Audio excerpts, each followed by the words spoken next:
ኢትዮጵያ ለዜጎቼ አስፈላጊ ነው ያለችውን የጥይት ፋብሪካዋን አስመረቀች።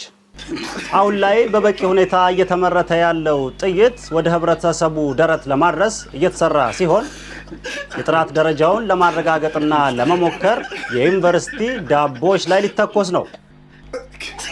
ወንድ ልጅ አምላክ ይያለው ይሄ ነገር አንተ ላይ ቢደርስ ምንድነው የምታደርገው? እንደው ማማከረው ስላጣው ነው እንደው የምጠይቅ እንደው ወንድምዬ ምንድነው የምታደርገው? አፈርሶ ነው ይሄ ብቻ ነገረኝ።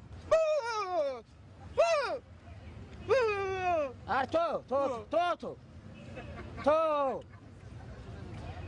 ጥፋቱ የኔው ነው አለች ዘፋኟ። ታዲያ ተሰማበት ነው እንዴ መርከብ የሚያክል ጆሮ ለጥፈህ የምትዞረው? ምን ያደርግልሃል? ፎቶ ልትነሳበት ነው? ምን አልክ አንተ? ስማሙል ደፈስከብስ ምንድነው? ምን አባ ነው የምትለው? ምን አልኩኝ እንዴ? ታው እንጂ ያካሉ ጓደኛ ነው። አሁን ድንጋይ የወረወርከው ጓደኛዬ ላይ ነው። ሁለተኛ እንዳይደገም ሁለተኛ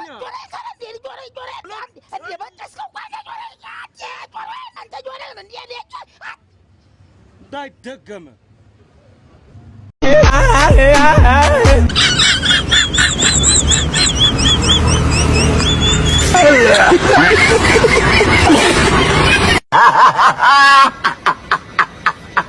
Ha ha ha!